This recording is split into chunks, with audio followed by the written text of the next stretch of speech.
16h, Cyrielle Sarah-Cohen. Bonjour à toutes et à tous et bienvenue sur Radio J. Je suis ravie de vous retrouver pour une heure d'émission ensemble avec mon invité, journaliste, animateur de télévision français, ancien visage du 20h de TF1 aux manettes du magazine dominical 7 à 8 sur TF1 depuis 20 ans maintenant. Auteur Harry Roselmack vient nous voir aujourd'hui pour son livre intitulé L'amour malgré la peur aux éditions Guy Trédaniel. L'occasion comme toujours de découvrir notre invité et ce en direct sur Radio J. 15h, 16h, Cyrielle Sarah-Cohen. Radio J. Bonjour Harry Roselmack. Bonjour. Je suis très heureuse de vous avoir en face de moi. Je ne vous l'ai pas dit en off, évidemment. Je préfère vous le dire à l'antenne. Je garde toujours ça pour l'antenne. Je suis très fière de vous avoir sur l'antenne de Radio J aujourd'hui parce que je suis notamment très admirative de votre travail. Et donc, je trouvais important de vous le dire en préambule. C'est gentil, merci. Je suis très heureux d'être là. Eh bien, je suis ravie de vous avoir. On va se dire beaucoup de choses aujourd'hui dans cette émission, notamment autour de votre livre qui va certainement parler beaucoup à nos auditeurs parce qu'on va essayer autant que possible de le raccrocher à l'actualité. Mais d'abord, on va découvrir, puisque c'est l'ADN de l'émission, qui vous êtes. Au-delà, on va essayer de ce que vous faites avec le début, toujours le début.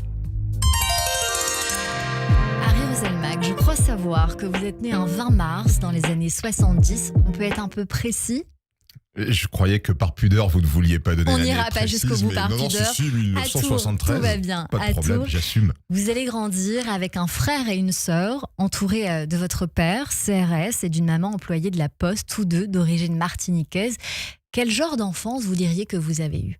Alors, toute petite correction, la particularité de mon enfance, c'est que ma sœur aînée a grandi jusqu'à ses 12 ans en Martinique. Donc j'ai effectivement grandi avec mes parents et mon frère.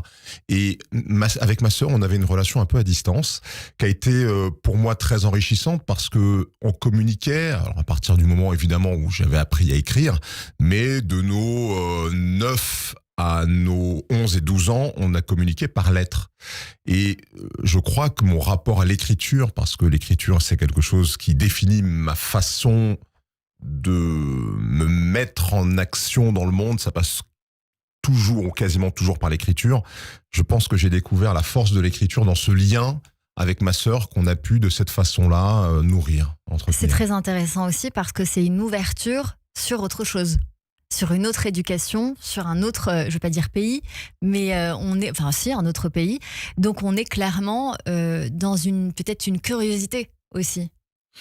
Oui, de toute façon, mais je pense que c'est un peu pareil, en un peu moins marqué, lorsqu'on a des origines régionales très fortes. Je pense qu'un Alsacien qui a peut-être des grands-parents qui sont les porteurs de cette culture-là a aussi cette espèce de dualité qui est pas problématique, qui est nourrissante au contraire, mais le fait effectivement d'avoir des racines martiniquaises et des origines martiniquaises, ça nourrit d'une façon, et ça éclaire d'une façon un peu différente la francité qu'on incarne, et ça amène aussi dans le rapport à l'autre quelque chose d'un peu particulier qui peut être parfois un peu difficile parce qu'il y a des différences, et les différences, c'est toujours un enjeu de les surpasser. C'est ce qui fait aussi la beauté de la relation, parce que si on était tous complètement identiques, il n'y aurait pas d'enjeu à créer de la relation avec l'autre.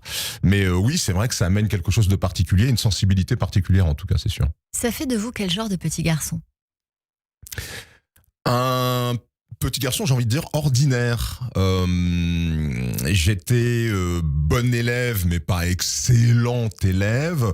J'étais pas au premier rang de la classe, mais j'étais pas au fond de la classe. Je crois que j'étais un bon Tourangeau parce que les habitants de Tours, je trouve que la ville de Tours, c'est une ville de tempérance.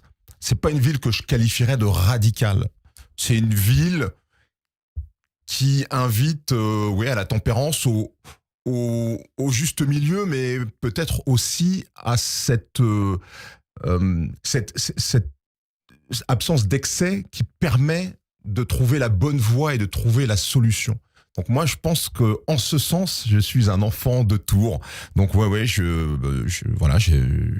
j'ai fait mes premières vraies amitiés au judo parce que j'ai fait du judo assez petit. Donc j'avais cet équilibre-là entre l'école, le judo et puis évidemment la famille qui était très importante, même si elle était en partie éclatée. Moi, j'ai pas eu la chance, comme beaucoup, de passer mes week-ends chez mes grands-parents parce que mes grands-parents étaient à la Martinique et donc pour les voir, il fallait que j'attende les grandes vacances pour pouvoir aller à la Martinique. Vous allez suivre votre scolarité à Tours, au collège Le Christ-Roi, je crois savoir, puis au lycée Choiseul. En classe de première, vous faites vos débuts à la radio, en présentant les Flash Infos sur Radio Béton, une station locale de Tours. Cette passion, est-ce que vous diriez que vous la devez à votre père ? En partie en tout cas. En partie parce qu'effectivement, mon père, qui était policier, avait ce violon d'Ingres le dimanche, qui était d'animer une émission de musique antillaise dans laquelle il manquait des infos. Et donc moi, quand j'étais lycéen, j'étais déjà tellement passionné d'actu, que j'écoutais beaucoup à la radio d'ailleurs. C'est pour ça que j'ai une affection particulière pour ce média, que je lui ai proposé, effectivement, alors que j'étais au lycée, de présenter les flashs d'actu à la mi-journée dans cette émission. Des jolis souvenirs pour vous, on l'entend bien, Harry Roselmack. Vous obtenez un DUG d'histoire à l'université François Rabelais, un DUT de journalisme à l'école publique de journalisme de Tours. Et puis vous écrirez ensuite des articles sportifs dans un premier temps, dans un journal quotidien local. Vous arrivez sur la radio Média Tropical à 21 ans et à 27, vous entrez à Radio France, sur France Bleu, dans diverses antennes locales avant de passer sur France Info. Et puis en parallèle, on va tout dire, vous débutez à la télévision sur la chaîne Météo et par la suite, vous intervenez dans une émission politique France-Europe Express présentée par Christine Ockrent sur France 3. Et puis ensuite, il y a iTélé, c'est l'ancêtre de CNews pour ceux qui ne le sauraient pas, pour présenter la grande édition de 18h à 18h30. Et puis vous apparaissez dans le journal de la mi-journée dans l'émission Nous ne sommes pas des anges sur Canal+. Vous devenez ensuite le joker de Patrick Poivre d'Arvor puis de Laurence Ferrari pour le journal de 20h de TF1. Et ces deux dernières fois, vous avez été repéré. Ce qui est quand même assez rare dans ce métier où on postule énormément et on a beaucoup de gens qui veulent faire le métier que nous faisons, le métier d'être médiatisé en quelque sorte. Alors oui, ce qui est assez étonnant et que je raconte d'ailleurs dans ce livre, c'est que j'avais été repéré une première fois par TF1 en 2000, alors que je travaillais à Radio France dans les locales. J'étais à France Bleu Melun à l'époque, je faisais mon remplacement parce que je faisais des remplacements sur les antennes de Radio France et je réponds à une annonce du Parisien et voilà, au fil des rencontres, l'annonce se précise parce que c'était pas très clair au départ et c'était pour la météo de TF1, c'était pour remplacer le défunt Alain Gillot-Pétré. Et à ce moment-là, je passe les tests avec Evelyne Delia et Catherine Laborde, ça se passe super bien et on me propose le poste. Et à ce moment-là, j'essaye de négocier, parce que c'était un poste à mi-temps, j'essaye de négocier un poste à la rédaction, soit de TF1, soit de LCI, pour faire le métier qui était le mien, pour lequel je m'étais formé, etc., qui était le journalisme d'information générale et pas simplement présenter les bulletins météo. Et ça m'est refusé, donc j'ai refusé le poste. Je refuse le poste en 2000 en me disant que j'entendrais plus jamais parler de TF1 évidemment parce qu'il y avait une pression qui était assez forte quand même du directeur de la rédaction et du directeur de l'antenne qui me voulaient vraiment pour ça et ils avaient des arguments, l'argument de la notoriété, l'argument du salaire qui était bien différent de ce que j'avais à ce moment-là et je refuse néanmoins parce que je sens que ça peut me couper de l'exercice du journalisme. Et vous faites bien. Et donc je continue à Radio France, voilà, je continue à évoluer à la radio. Et 6 ans après, TF1, par le biais de Patrick Poivre d'Arvor et de Robert Namias, que je retrouve dans le cadre d'une association qui s'appelle Averroès et dans laquelle je militais pour la diversité dans les médias, je retombe sur les deux. Et Patrick Poivre d'Arvor parle de moi à Patrick Lelay, qui donc me propose en 2000, alors ça devait être en mars, en février ou en mars 2006, qui me propose de présenter le 20h l'été suivant en remplacement de Patrick. Et donc Patrick Lelay, l'ancien patron de TF1, vous ne vouliez pas du 20h de TF1 ? C'est pas que j'en voulais pas, c'est que j'y pensais pas. Ouais. C'est que je m'attendais pas à ce que cette opportunité survienne comme ça. Mais en même temps, et notamment en refusant la météo 6 ans plus tôt, je me suis donné l'opportunité que cela m'arrive. Donc c'est pas que je voulais pas, au contraire, j'ai très vite, quand on me l'a proposé, alors je lui ai dit par principe que j'allais en parler à mes proches, mais j'étais tout à fait prêt à le faire, à relever ce challenge. Est-ce que vous estimiez que c'était un défi, parce qu'on va dire les choses comme elles sont, vous devenez le premier journaliste noir à la télé sur une chaîne nationale ? Comment vous allez vivre ça ? Pour moi, c'est un défi, mais c'est un défi professionnel. Ma couleur n'a absolument rien à voir là-dedans. Elle n'a pas du tout joué dans ma décision. Je n'ai pas accepté parce que je considérais que j'avais une responsabilité à cet égard-là. Je l'ai accepté parce que ça faisait partie, c'était cohérent dans mon parcours et puis que c'est très valorisant de faire, quand vous présentez des journaux, ce que je faisais donc sur Canal+ et iTélé depuis 1 an, ce que je faisais en radio depuis quasiment depuis plus de 10 ans, quand on vous propose de le faire sur TF1 à 20h, oui, c'est très valorisant. Donc, mais ça n'est que pour ça que je l'ai accepté, même si j'en assume complètement les conséquences sociétales, Quelles conséquences, psychologiques sur l'esprit de beaucoup de gens. Pourquoi ? Vous parlez de racisme là ? Non, je parle des milliers, dizaines de milliers, peut-être même plus, qu'en 20 ans, j'ai déverrouillé sur la question de est-ce que je peux me permettre de rêver faire ce métier, de faire ce métier, et de l'autre côté, est-ce que ça va changer quelque chose qu'un noir présente un journal télévisé ? Bien sûr. Donc, tout cet aspect-là, je l'assume comme une conséquence largement positive du choix que j'ai fait, mais elle n'a pas été, ça n'a pas été le moteur. Je n'ai pas accepté cette proposition pour ça. Pour ça. Vous allez quitter le journal des années plus tard, mais en attendant, arrive le magazine d'information 7 à 8, toujours diffusé le dimanche à 17h15 sur TF1. C'est une émission que vous occupez depuis 20 ans. Est-ce que cela vous plaît toujours autant ? Est-ce qu'il y a toujours cette envie, cette matière aussi ? Il y a beaucoup de fierté. Moi, je suis très fier de cette émission. J'ai beaucoup d'attachement pour cette émission. Je crois, on va parler d'amour tout à l'heure, je pense, mais je crois qu'il y a une relation qui s'apparente un petit peu à ça. Alors, avec l'émission, mais plus avec la rédaction de 7 à 8 que je connais depuis 20 ans. Il y a des gens avec lesquels je travaille depuis 20 ans et d'autres depuis plus de 15 ans. Et donc oui, ça crée des liens. Donc j'aime beaucoup et profondément 7 à 8. Et j'ai trouvé aussi l'équilibre pour que ça dure. C'est-à-dire que je ne fais pas que ça. Je fais aussi pas mal d'autres choses, dont l'écriture. Et donc non, c'est une très belle relation que j'entretiens avec cette émission. Je ne sais pas quand est-ce qu'elle s'arrêtera, parce qu'elle s'arrêtera forcément à un moment ou à un autre. Et je pense pas que ce soit forcément à un moment où j'en décide moi. En tout cas, c'est toujours une relation, c'est au moins 2. Et donc on verra quand est-ce qu'elle s'arrêtera et comment elle s'arrêtera. Mais en tout cas, la façon dont j'ai décidé pour le coup d'arrêter le 20h de TF1, c'était une décision qui n'a pas beaucoup été comprise parce qu'on comprend pas tellement pourquoi un journaliste qui marche bien aux 20h décide d'arrêter, mais j'avais mes raisons et j'assume, et je suis très heureux d'avoir fait ce choix, et ça a été une belle fin, je trouve. En tout cas, pour moi, c'était une belle fin. Il va y avoir aussi le magazine d'information Harry Roselmack en immersion, diffusé en seconde partie de soirée sur TF1 et dont vous êtes le rédacteur en chef. Ce qui me permet de venir dans la continuité de ce que vous venez de dire, peut-être parce que le magazine, on est plus dans une réflexion à froid, plus qu'à chaud, avec le tout info où le recul n'est pas là. Oui, entre autres, et moi, ce qui me parle encore plus, c'est qu'il y a plus de place pour l'incarnation.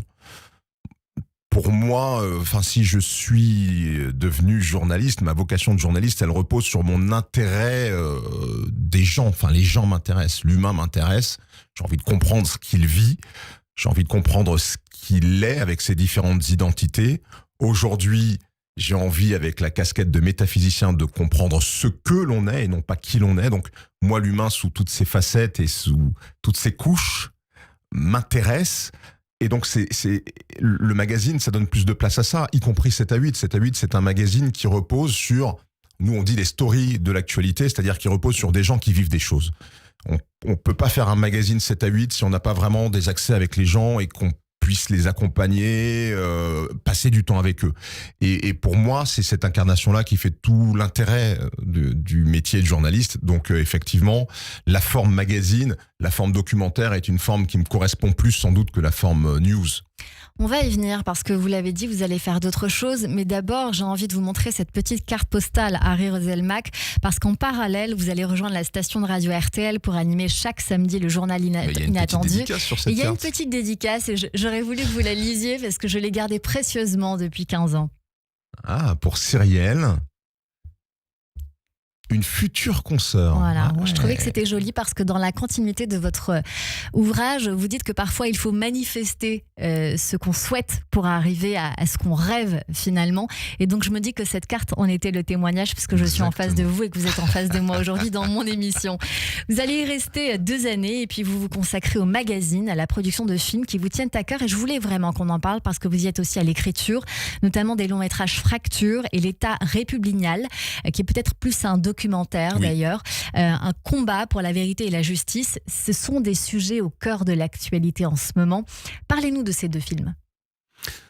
Alors le premier, il est né assez directement des immersions justement parce que je me suis rendu compte quand je faisais ce format en immersion que effectivement notre pays, la France, accouchait de gens extrêmement différents et de gens qui vivaient de moins en moins les uns avec les autres. Voilà, on appelle ça les communautés. Et j'avais envie d'essayer d'aller dans plein de petites communautés, soit qui en décidaient elles-mêmes et qui s'assumaient, soit que les autres décidaient qu'ils étaient un peu à part. Et donc je suis allé voir des SDF, je suis allé voir des gens des prostituées, des prisonniers, des détenus, plein de gens très très différents les uns des autres, des fondamentalistes musulmans à Marseille, des gens qui vivaient aussi dans des quartiers de banlieue et qui se sont un peu ghettoisés à la fois au départ parce que ils sont placés dans ces situations, mais qui ensuite s'en font une identité, une couche identitaire. Et donc je suis allé voir toutes ces personnes et à un moment je me suis dit, et si je faisais un film, en fait, au départ, je voulais faire presque un doc où j'allais mettre ces différentes personnes ensemble. Mais ça, comme ça, la vie, comme c'est pas possible dans la vie, c'était soit on fait une télé-réalité et on met plein de gens complètement différents dans une seule pièce et on voit ce qui se passe, soit on fait une fiction. Et donc, j'ai pris le parti d'écrire un scénario. Ça a donné le film Fracture. Et puis, le scénario étant écrit, j'ai rencontré un jeune producteur. On s'est dit, on va le produire. Je me suis dit, je l'ai dans la tête, je vais le réaliser, bien accompagné par mon équipe technique. Et donc, on a écrit et on a fait ce film qui montre, et c'est ça où c'est un peu précurseur de ce que j'écris aujourd'hui, que malgré des différences très fondamentales et des oppositions très fortes, à un moment, l'humain et son besoin de relation peut ressurgir et peut créer un lien inattendu. Donc c'est ce que raconte Fracture. Et puis l'État républicain, c'est finalement ce à quoi on assiste actuellement encore au niveau national avec l'affaire Liana, mais c'est à quel point la justice peut parfois faillir dans la mission qui est la sienne. Ce documentaire tourne autour de l'affaire Claude Jean-Pierre. Claude Jean-Pierre, c'est un retraité guadeloupéen qui est mort à l'issue d'un contrôle de gendarmerie. Les images montrent que les gendarmes ont procédé, ont eu des gestes inappropriés qui ont provoqué d'abord sa paralysie puis sa mort. Et cette affaire n'est toujours pas jugée. Les gendarmes n'ont pas été mis en examen. La famille se bat toujours pour avoir justice. Et on s'est rendu compte qu'en Guadeloupe particulièrement, il y avait plusieurs affaires de ce type-là où des violences policières n'ont pas été traitées comme il se doit par la justice. Donc c'est ce que raconte ce film. Ça me fait penser à l'affaire Black Lives Matter aux États-Unis. On n'est pas loin. C'est un George Floyd français entre guillemets. On y est. Vous vous consacrez aussi donc à votre casquette d'auteur avec 7 ouvrages, dont le premier Novilu et si ça se prononce comme ça, et les derniers plus philosophiques. Il n'est pas trop tard pour naître aux éditions de Jouvence, où vous disiez que notamment qu'en général, pour être heureux, on a besoin d'un événement particulier, mais la vraie joie, c'est quand on est juste heureux d'exister. D'autres livres, Cosmogonie, une enquête sur l'univers, le divin et le sens de la vie, Dieu, la source et l'univers philosophal. Et puis vous vous définissez aujourd'hui, j'ai la sensation, Harry Roselmack, en regardant un peu votre parcours d'auteur, comme un chercheur en humanité qui étudie l'existence et aussi un métaphysicien. Alors j'aimerais que vous décriviez à nos auditeurs ce que vous considérez que c'est un métaphysicien. J'ai quelques éléments de réponse évidemment avec votre ouvrage, mais je préfère que ce soit vous qui le disiez. Un métaphysicien, c'est un étudiant-chercheur de l'existence. C'est quelqu'un qui essaye de comprendre l'existence et tout ce qu'il y a dans l'existence, l'espace-temps, qui est un existant, et tous les systèmes que l'espace-temps a générés en lui. Donc c'est quelqu'un qui essaye de faire le lien absolu entre tout ce qui est, et ce lien absolu, c'est l'information. Parce que tout ce qui existe, l'existence est faite d'information. C'est la seule chose qui rassemble tout ce qui est, c'est que c'est fait d'informations. Alors il y a des choses qui sont et dont on ne connaît pas les informations qui les constituent, donc On pense que ça n'existe pas, mais l'existence est caractérisable par de l'information. Donc c'est là où il y a un petit lien quand même entre le métaphysicien et le journaliste. Le journaliste, il va traiter une forme d'information qu'on appelle l'actualité. Le métaphysicien, il traite l'existence et donc l'information au sens large. En intégrant l'intuition, le ressenti et la résonance.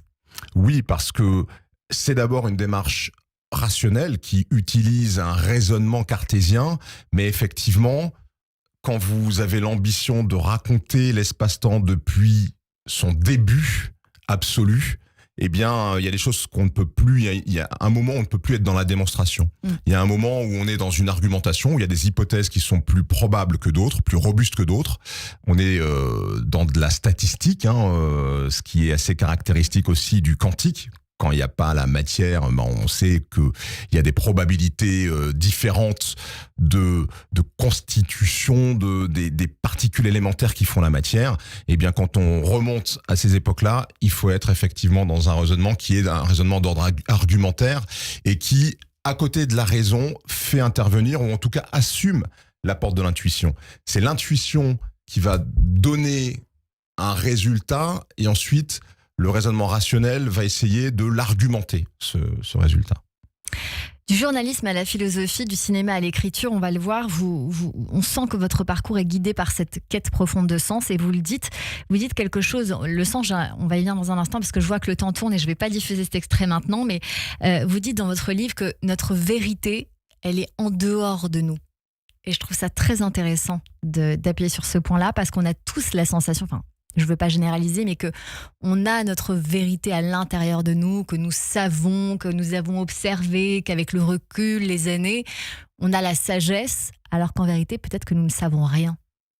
Alors, c'est vrai, oui et non. Ce qui est en dehors de nous, c'est la vérité de notre raison d'être. Notre raison d'être, elle n'est pas en nous, notre raison d'être, elle est antérieure à ce processus qui nous a fait très factuellement, qui est l'espace-temps. Donc, en essayant de découvrir si l'espace-temps a une raison d'être, on découvre du même coup notre raison d'être. Après, pour cheminer vers ces réponses, on peut effectivement s'écouter. Il y a plein de choses qui sont en nous, en germe. D'ailleurs, le divin est à l'intérieur de nous, en germe. Je prends souvent l'image du pommier. Un pommier va pousser, des pommes vont émerger du pommier. Dans les pommes, il y a des pépins. Et bien, dans le pépin, il y a en germe une information qui permet dans les bonnes conditions de faire pousser un pommier. C'est-à-dire que finalement, le pommier, il est dans le pépin de la pomme. C'est un peu la même chose. En nous, on a les germes et on peut effectivement aller chercher cette partie divine en nous. J'aime beaucoup votre explication, Harry Oselmak, et je la garde. Je dois dire que votre livre démarre avec la merveilleuse préface de Nikos Aliagas, la postface de Jean Stone, qui vous font l'honneur de réellement comprendre d'abord votre travail, mais aussi votre humanité. Vous écrivez que ce livre est le résultat de votre maïeutique interne. Vous ne demandez pas de croire, mais avant tout de comprendre. Et vous parlez de votre mission de vie, celle que tout à chacun, on espère, qui est de participer à changer le monde. Ouais, carrément. Oui, c'est ce que vous écrivez, vous. Oui, le journalisme est ma vocation. La métaphysique et la diffusion des conclusions de la métaphysique, c'est pour moi ma mission de vie. Ça m'a été confirmé de façon assez étrange d'ailleurs au Sénégal en 2023 où j'étais allé sur l'île de Gorée où il y avait une cérémonie spirituelle. Je connais pas du tout, ça s'appelle une Ndeup, je découvrais tout ça. Et le guide spirituel, le maître spirituel qui parlait en Wolof, il a fait une cérémonie où il m'a mis du lait de chèvre sur la tête, etc., etc. Et il a parlé aux esprits du coin. Et les esprits lui ont dit, ça m'a été traduit, les esprits me demandent de vous baptiser le messager. Et j'ai pris ça comme une confirmation du fait que ce travail que je fais aujourd'hui à travers la métaphysique et la diffusion de ce message métaphysique, qui en plus est hyper inspirant, donc ce serait dommage de ne pas le diffuser, c'est ma mission de vie. Un passeur. Ouais, exactement. Ouais.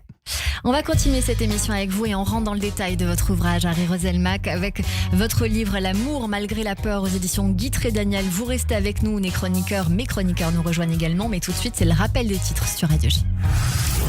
Radio J. Cyrielle Sarah Cohen. –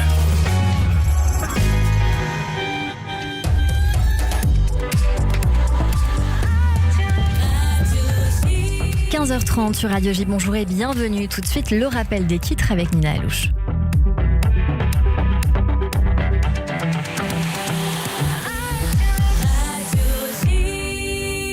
Bonjour Nina. Bonjour Cyrielle, bonjour à toutes et à tous. À la une de l'actualité, Israël suspend ses frappes contre l'Iran à la demande du président américain Donald Trump. En revanche, Israël précise qu'il continue ses opérations contre le Hezbollah au sud Liban. Le premier ministre israélien Benjamin Netanyahou et le président américain Donald Trump ont eu un entretien téléphonique concernant les récentes frappes iraniennes en Israël. Par ailleurs, l'Iran aurait déclaré qu'il arrêterait ses attaques si Israël cessait ses opérations contre le groupe terroriste. Le ministre de l'Éducation, Yoav Kish, a annoncé que les écoles resteront fermées demain dans tout le pays. L'objectif est toutefois de rouvrir au moins une partie des établissements mercredi, si les conditions de sécurité le permettent. Cette journée supplémentaire doit permettre aux écoles de s'organiser et de vérifier les mesures de protection. En Grèce, le parquet a demandé des poursuites pour terrorisme contre un homme soupçonné de lien avec le Hamas. Il aurait préparé une attaque visant un navire de croisière israélien prévu pour faire escale sur l'île. La police indique également que le suspect aurait suivi une formation à l'étranger. Des produits chimiques et du matériel suspect ont été retrouvés dans un logement qu'il avait loué à Athènes. Le suspect doit être présenté à un juge d'instruction qui décidera des poursuites officielles. Enfin, en France, 2 nouvelles plaintes pour viol ont été déposées les 27 mai et 3 juin contre Patrick Bruel auprès du doyen des juges d'instruction du tribunal judiciaire de Nanterre. Parallèlement, Patrick Bruel a été placé en garde à vue ce matin dans une enquête pour violence sexuelle. Le chanteur et acteur est entendu par les enquêteurs de la police judiciaire à Paris. Patrick Bruel conteste l'ensemble des accusations portées contre lui. Et merci beaucoup Nina Alouche. On vous retrouve à 16h pour le journal complet. Tout de suite une courte pause et c'est la suite de notre émission avec Harry Roselmack et mes chroniqueurs sur Radio J. Radio J, le 6-9, Ilana Ferradian. Bonjour, c'est David Revaudalon. Retrouvez-moi tous les jours, du lundi au jeudi à 7h45 pour l'interview politique de Radio J. France, gouvernement, assemblée, campagne électorale, Israël, international. Chaque matin, un invité politique pour comprendre les grands enjeux contemporains à 7h45 dans le 6-9 uniquement sur Radio J. Radio J. Radio J. Vous écoutez Radio J à Paris sur 94.8 en DAB+, et sur notre appli Radio J. Radio J. Radio J. 15h-16h, Cyrielle Sarah-Cohen. De retour sur l'antenne de Radio J. Merci de passer votre après-midi avec nous jusqu'à 16h. Aujourd'hui avec mon invité Harry Roselmack, venu nous voir pour son livre L'amour malgré la peur aux éditions Guitry Daniel. Et vous démarrez alors votre livre, Harry Roselmack, avec une introduction sur le sens de la vie. Et comme il n'y a pas de hasard, je suis tombée sur un podcast qui s'intitule Les Lueurs, peut-être le connaissez-vous, Oui. avec un neuroscientifique qui s'appelle Albert Moukébert. Le Lui, connaissez-vous ? je ne le connais pas. Parfait. Où il est interrogé sur la quête de soi et sa réponse nous chahute un peu. Et j'aimerais beaucoup votre réponse. Et on écoute, bien sûr, suivi de votre réaction. Est-ce que la vie a un sens qui est un peu externe à moi et que je peux, à travers une quête, trouver ? Je pense que non. Si la vie n'a pas de sens, qu'est-ce qui nous empêche de lui en donner un ? Et on fait tout ça. On est tous en train d'inventer des sens à notre vie, des sens qui nous font sens. Je vais pas juste me satisfaire de cette réponse, parce que on est des milliers, pour pas dire des millions, à chercher depuis la nuit des temps sens à notre vie. En fait, le problème du développement personnel, c'est le mot personnel. C'est qu'on n'est pas des êtres personnels, on est des êtres sociaux. Il n'y a pas une méthode magique, unique, qui fonctionnerait pour tout le monde. Et pour moi, c'est ça qui rend notre existence intéressante. Voilà, je voulais absolument vous diffuser cet extrait parce que c'est l'objet d'un chapitre. Et je voulais donc savoir pour vous, Harry Roselmack, si la quête de soi est une illusion ou pas. Alors ça, c'est une question fondamentale en philosophie, effectivement.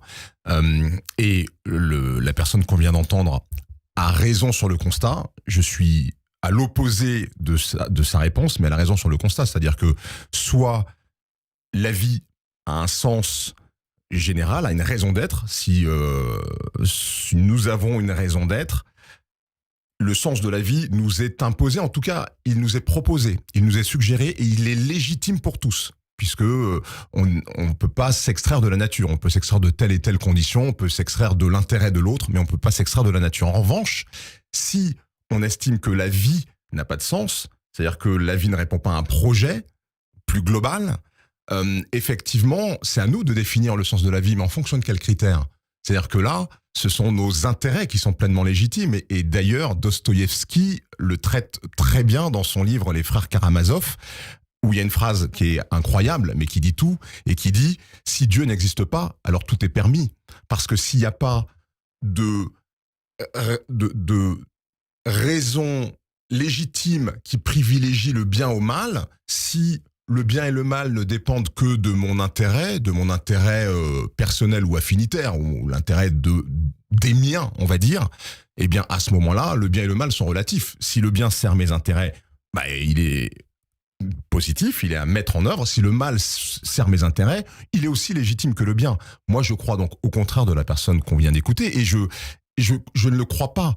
Je l'argumente. Donc maintenant, je le sais par mon étude métaphysique que l'espace-temps, que le cadre qui nous entoure, le monde dans lequel on vit, répond à un projet d'une entité antérieure à l'espace-temps et qui a en plus un projet qui est pour moi la relation harmonieuse. Et tout ce qui sert à la relation harmonieuse, l'amour, la gentillesse, la charité, l'empathie. Et donc, ce projet, il nous est prescrit par l'espace-temps, il est légitime pour tout le monde. Encore faut-il l'argumenter, l'admettre, et ensuite le mettre en œuvre. Mais si on le met en œuvre, alors là, la vie, elle va complètement changer sur la planète tout entière. C'est pour ça que vous disiez tout à l'heure, à juste titre, que mon ambition, c'est de participer à changer le monde. Et je pense avoir des arguments pour ça. Donc, je vais bien débattre avec la personne qui répond à l'interview. J'organiserai ça avec grand plaisir. Vous écrivez « Si la vie n'est pas sens, elle n'est qu'intérêt » et vous indiquez qu'il faut se détacher absolument du matériel. Et je vous rejoins parfaitement à Rirozelmac. Ce qu'on vit, ce qu'on est n'est certainement pas lié au hasard. C'est peut-être ça qu'on a envie de comprendre aussi. Oui, et ce qu'il faut comprendre en tout cas, c'est qu'il y a un projet. Moi, je pense que nous disposons d'une forme de libre arbitre que j'appelle liberté d'arbitrage, parce que libre arbitre, c'est un peu ambitieux. Il y a tellement de conditionnements, il y a tellement de choses qui font qu'on agit comme on agit et qu'on ne maîtrise pas parce qu'on ne le sait pas forcément, on n'a pas tous les paramètres, mais on a quand même une liberté d'arbitrage. La vie n'est pas prédéterminée, elle est déterminée, c'est-à-dire que mon action va avoir des conséquences, mais mon action, en tant qu'être justement doté d'intelligence, je me dois de la choisir en toute responsabilité. Et cette liberté d'arbitrage ou ce libre arbitre que revendiquent les êtres humains, souvent, ils ne le mettent pas en œuvre. C'est-à-dire on réagit aux choses, on réagit aux gens. Quelqu'un vous fait une queue de poisson, vous l'insultez. Non, faire usage de son libre arbitre, c'est de se dire quelle est la meilleure attitude à adopter dans telle et telle solution. Et je choisis. Je ne me laisse pas imposer mon attitude, ma réaction par les autres. À chaque instant, je suis maître de mes décisions. C'est ça, vous dites que quelque part il faut travailler son libre arbitre parce que nous sommes souvent trop perméables au monde, nous avons le pouvoir et même le devoir de choisir ce sur quoi nous alignons nos pensées, nous devons prendre le contrôle de notre état d'esprit, ce qui aura un impact certain sur notre qualité de vie, c'est ce que vous écrivez. Mais bien sûr, c'est-à-dire que le monde dans lequel on vit résulte de nos pensées, de ce qu'il y a dans notre tête, de nos idées. Tout ce studio, le micro à travers lequel je vous parle, tout ça c'était des idées avant d'être des choses.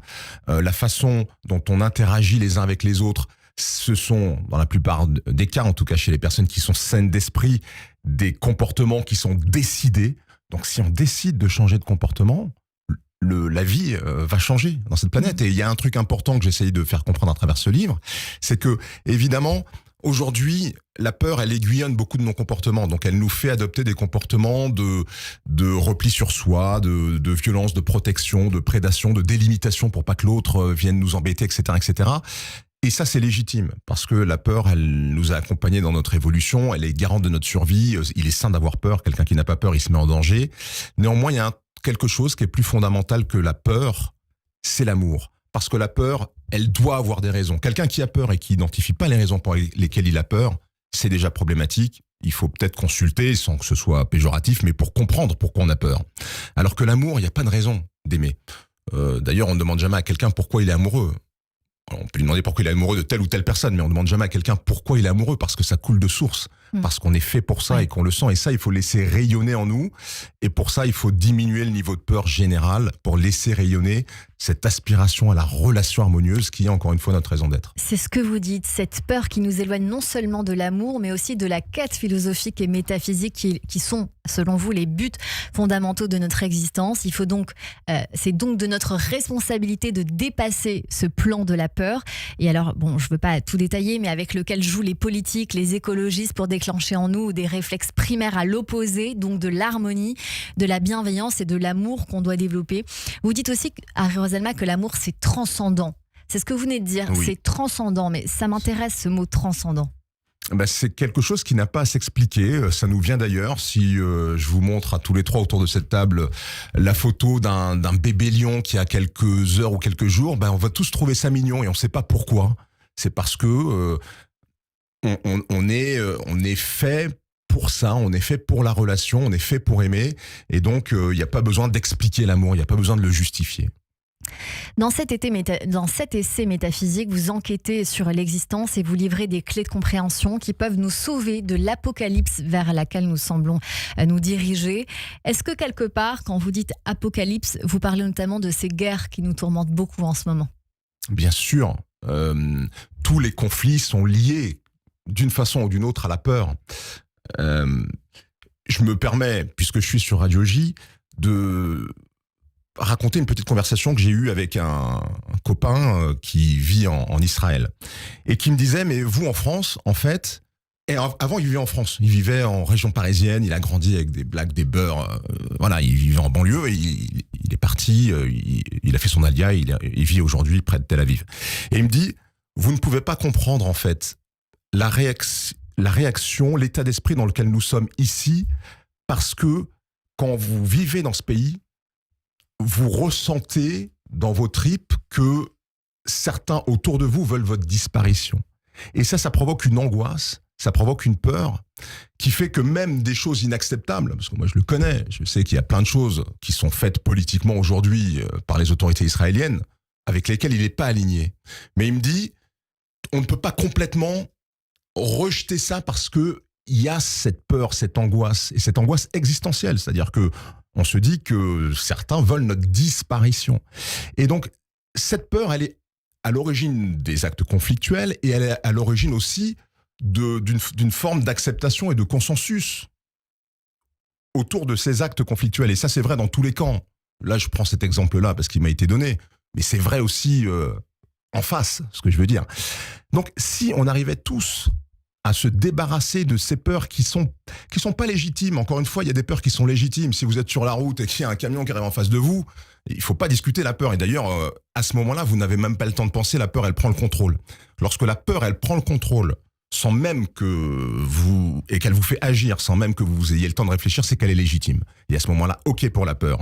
Mais la peur qui est une anticipation de ce qui pourrait arriver dans le pire des scénarios qu'il y a dans nos têtes, ces peurs-là ne sont pas légitimes. Et si tout le monde sur cette planète comprend ça, évidemment, les conflits vont cesser d'eux-mêmes.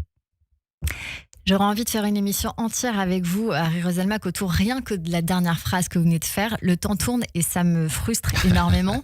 Je serais tentée de vous dire plein de choses, mais on va s'éloigner du sujet. Vous proposez de prendre de la hauteur d'une certaine manière. Vous proposez que nous ne pouvons pas continuer à vivre sans boussole comme nous le faisons, guidés par nos seuls intérêts.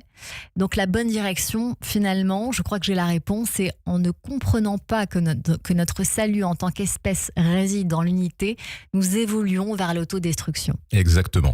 Mais je pense, parce que j'évite d'être trop sévère avec l'humanité, je pense qu'on est en chemin. Alors il faut que ça arrive vite quand même, parce qu'aujourd'hui, avec les technologies qu'on a développées, notre impact de plus en plus grand sur l'environnement et sur le monde qui nous entoure, si on continue dans ce régime de peur, on va s'autodétruire. Ce que j'appelle l'apocalypse, moi, c'est pas tellement la destruction de la planète à laquelle je crois assez peu, mais c'est l'éradication de l'espèce humaine. Je pense que ça, c'est un scénario qui est un scénario probable, mais qu'on peut éviter si on comprend des vérités profondes. Et je pense que l'évolution humaine, elle n'est pas terminée. Alors certes, nous ne sommes plus des hommes préhistoriques, mais nous sommes encore des êtres humains qui sommes trop guidés par notre part animale, par notre part manifestée, par nos corps et par la peur de la disparition de ces corps.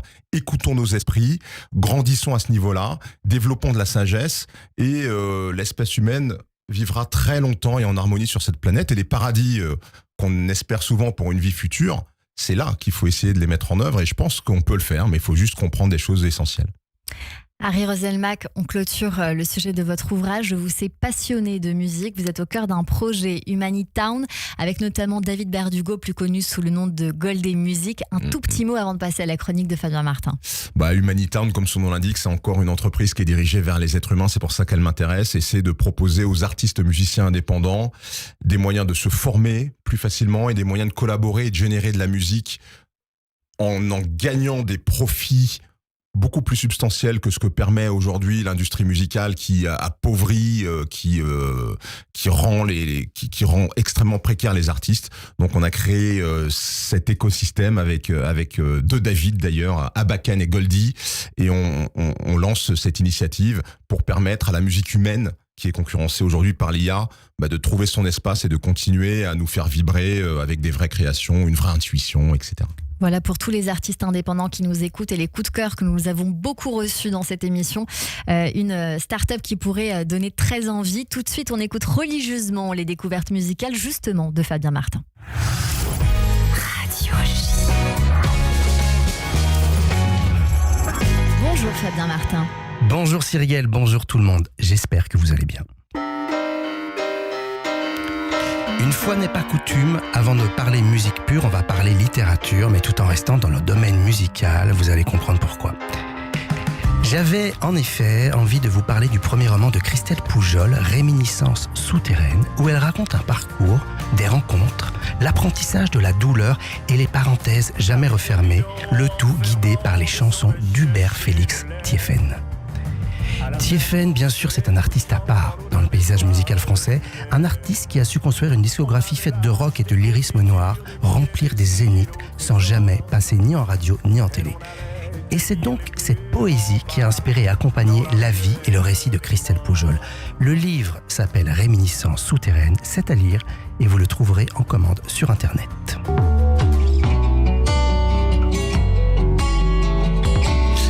Maintenant, je vais vous parler d'un musicien que je suis de loin en loin depuis quelques années et qui vient de sortir son 5e album, sans nul doute le plus abouti, d'une puissance et d'une joie sans appel. Il se nomme Chassol, Christophe Chassol, et il passe son temps à faire des choses que personne d'autre ne fait vraiment, transformer le réel en musique, mais attention, pas n'importe quel réel et surtout, pas n'importe quelle musique. And just such a lady. I was actually thinking that she's from Chicago, I'm from Chicago. I could have been a first lady. But they would have done that background check. Quand un type arrive à négocier pêle-mêle talent, bonté, style, créativité, bon, soyons honnêtes, c'est pas vraiment de la jalousie qui se pointe à l'horizon, j'ai passé l'âge il me semble, mais plutôt de l'admiration. Et c'est exactement ce qui arrive avec Chassol et son 5e album sorti il y a quelques jours, Funny How.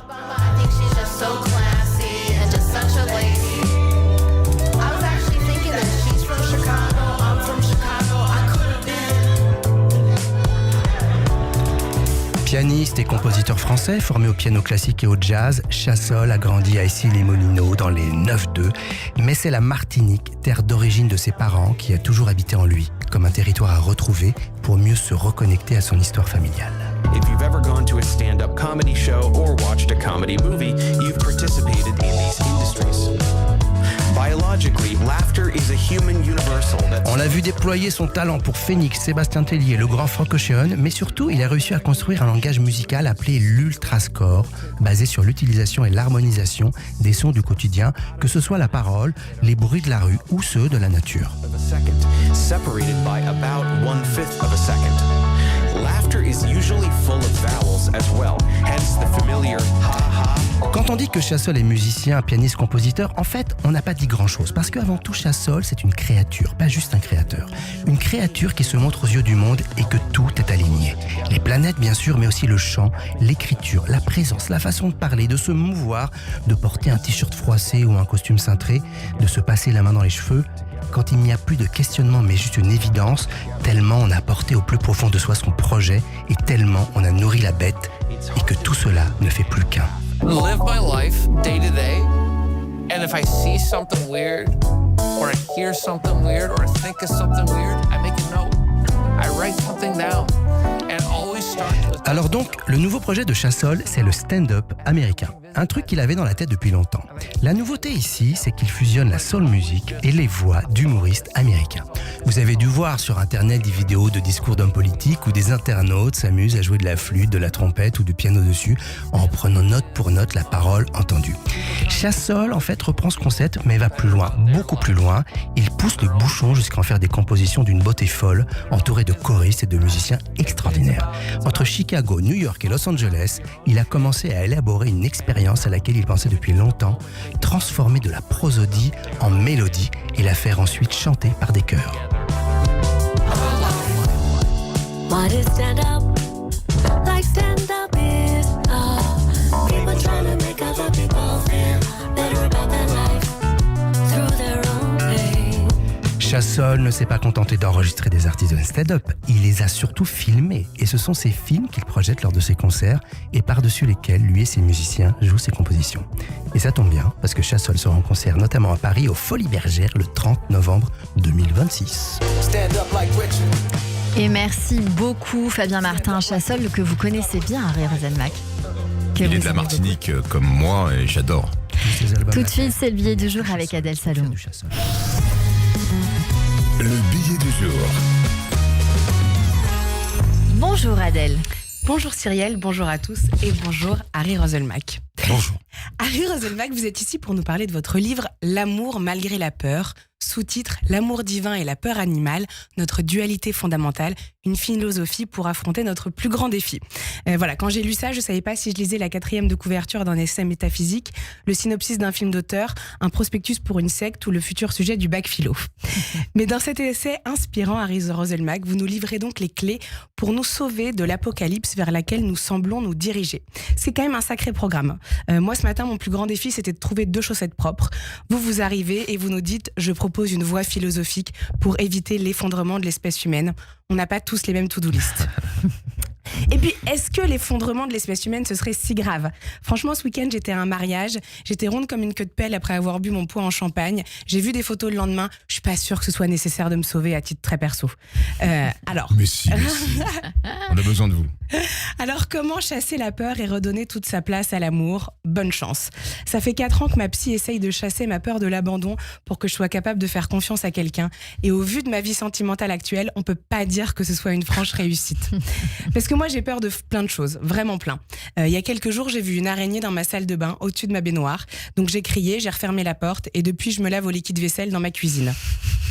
J'ai encore peur d'ouvrir la porte de ma salle de bain parce que j'ai peur que l'araignée ne soit plus là ou pire qu'elle soit encore là. C'est ma version névrosée du chat de Schrödinger. Comme quand je mets mon tel en mode avion après avoir écrit à un crush, ça me ferait plaisir de te revoir. Est-ce qu'il a répondu ? Est-ce qu'il n'a pas répondu ? On ne sait pas. Tout est possible à l'heure qu'il est. Et puis toutes mes peurs sont assez paradoxales. J'ai peur de mourir seule, dévorée par mes araignées, et j'ai aussi peur de l'engagement. Donc en gros, j'ai peur que personne ne reste, mais dès que quelqu'un reste, je me dis pourquoi il reste ? C'est chelou, il est chelou. J'ai peur de pas avoir d'enfant, et j'ai aussi très peur d'avoir un enfant et de très mal l'éduquer. Je sais toujours pas la différence entre un COD et un COI. J'ai toujours un doute sur la date du débarquement en Normandie, et franchement, Pythagore, pour moi, ça pourrait être un prof dans Harry Potter. L'autre jour, pendant un dîner de famille, ma mère m'a quand même dit que j'étais pas très cultivée. Et là, ma sœur, pensant faire une bonne action, m'a dit « Bah maman, c'est pas très sympa de dire ça. Adèle a juste un autre type de culture. » Alors déjà, merci. Mais moi, ce que j'ai entendu, c'est « D'accord, elle a pas lu un bouquin de plus de 100 pages depuis le bac philo, mais elle peut citer toutes les répliques de La vérité si je mens dans son sommeil. Et ça, c'est déjà pas mal. » Alors je sais bien qu'il faut vaincre ses peurs pour avancer, donc j'essaie. J'ai même commencé à baisser mes standards envers les hommes, ce qui est une forme de grand courage contemporain. La semaine dernière, j'ai accepté un date en banlieue, c'est pour vous dire. Mais au fond, je crois que ma vraie peur, ce ne sont pas les araignées, traverser le périph' ou les dîners de famille. Ma vraie peur, c'est de décevoir, de ne pas être à la hauteur des gens que j'aime, de ne pas être assez cultivée, pas assez drôle, pas assez aimable, pas assez stable, pas assez lumineuse, pas assez tout. Là, par exemple, j'ai peur de faire une chronique pas ouf. Et puis, en l'écrivant, j'ai repensé à ce week-end de mariage. Même après ma 14e coupette de champagne vers 17h12, J'ai vu que de l'amour autour de moi, de la joie, pas une once de peur, même pas au moment de se jurer amour et fidélité pour le restant de leur jour. Et alors je me suis dit que oui, peut-être que l'amour était la réponse. Alors Harry Roselmack, je vais essayer de redonner sa place à l'amour divin, mais doucement. Déjà, je vais commencer par ouvrir la porte de ma salle de bain. Et si l'araignée est toujours là, j'essaierai de lui parler avec amour, je lui lirai votre livre. Si ça ne marche pas, je garderai l'amour divin pour vous, Harry Roselmack, et la peur animale pour l'araignée. Merci beaucoup Adèle Salomon. Bravo. Tout de suite, c'est notre portrait sur Radio J. Le portrait psychologique. Radio J. Radio J. Comme toujours à la fin de cette émission, Harry Roselmack, nous débriefons ces minutes que nous avons passées ensemble. Et aujourd'hui, c'est avec vous, Christian Richomme. Bonjour Christian. Bonjour Cyrielle, bonjour Harry. Bonjour Christian. Alors j'arrive en fin d'émission, j'ai pas un 7 à 8, mais il n'est jamais trop tard pour naître. Alors il y a ce petit garçon qui est né en Touraine et qui est un vrai tourangeau. Ça veut dire quelqu'un qui est dans la tempérance et qui est l'enfant du milieu. Oui. Avec l'enfant du milieu est celui qui essaie de raccorder tous les bouts. Et surtout, qui crée un lien avec sa sœur qui n'est pas là. Et en fait, je trouve que cette histoire, elle commence de façon magique. Cette sœur qui est loin et qui, avec vous, avec ses lettres, l'écriture, je cherche du lien, on est toujours dans rechercher du lien avec l'autre. Oui, l'autre peut être là même quand physiquement il n'est pas là, la preuve. Alors on a un enfant qui est standard, vous avez dit moyen, mais moi je dirais, voilà, parce que vous avez beaucoup de pudeur, donc je vais y revenir. Et puis, il y a cette voix que vous découvrez, la radio, qui vous emmène à la télé. Et on voit que vous avez reçu une éducation autour du sens de l'effort, du sens du travail, avec de la discrétion, mais un ensemble stable et structurant. Alors chez vous, on voit que vous êtes un chercheur, et Cyrielle l'a dit, un passeur. Un chercheur parce que c'est quelqu'un qui ne veut pas avoir raison. Quelqu'un qui a plus de questions que de certitudes. Quelqu'un dont l'humain l'intéresse et comprendre comment les autres vivent et comment ils s'expriment. Donc, vous êtes allé voir des gens complètement différents et il y a votre trait humaniste. Ça veut dire que vous êtes fasciné par l'être humain, par ses peurs, ses contradictions et sa possibilité d'évolution. Et donc, il y a recherché ce qu'il y a derrière les apparences, que ce soit pour vous ou pour les autres. Et ce métaphysicien, vous vous caractérisez comme un étudiant, donc ça c'est gentil quand même, un chercheur de l'existence. Parce que vous êtes un homme discret en fait. Même si vous avez été sous la lumière, vous êtes quelqu'un de discret. Vous n'êtes pas nourri par la célébrité, mais par la compréhension du monde. Et on le voit, vous avez beaucoup de pudeur. Quand on parle de vous, vous êtes plus extensif quand on parle des autres ou quand on parle de philosophie. C'est vrai. Mais quand on parle de vous ou de votre vie personnelle, vous êtes humble et vous faites petit. Et on voit quelqu'un de pédagogue. En fait, vous avez la capacité à nous expliquer les choses compliquées de façon simple. Et ça, c'est très important. Parce que ce soit sur l'information, les questions sociales, la philosophie, vous cherchez à transmettre, à comprendre et à transmettre. Et puis, il y a cet homme aussi de la maîtrise et cette question du sens. Alors, on a appris aujourd'hui de vous sur Radio J qu'il y avait cette question du sens et cette question que qui sommes-nous et allons-nous ? Et pour répondre à cette question, sans rentrer dans le détail, il faut garder sa liberté d'arbitrage. Il y a l'amour et la peur. L'amour nous fait grandir, mais la peur peut nous protéger. La peur peut nous fermer la porte, mais l'amour peut nous les ouvrir. Et puis la peur demande des garanties, et l'amour demande des confiances. Alors avec vous, on a vite choisi son camp. Waouh, merci, c'est fort. Beaucoup, il a écrit Christian. donc Vous la avez vu chronique ça pendant l'émission. Okay. Merci Christian Richomme, notre merci, psychanalyste que l'on retrouve toutes les semaines sur Radio J.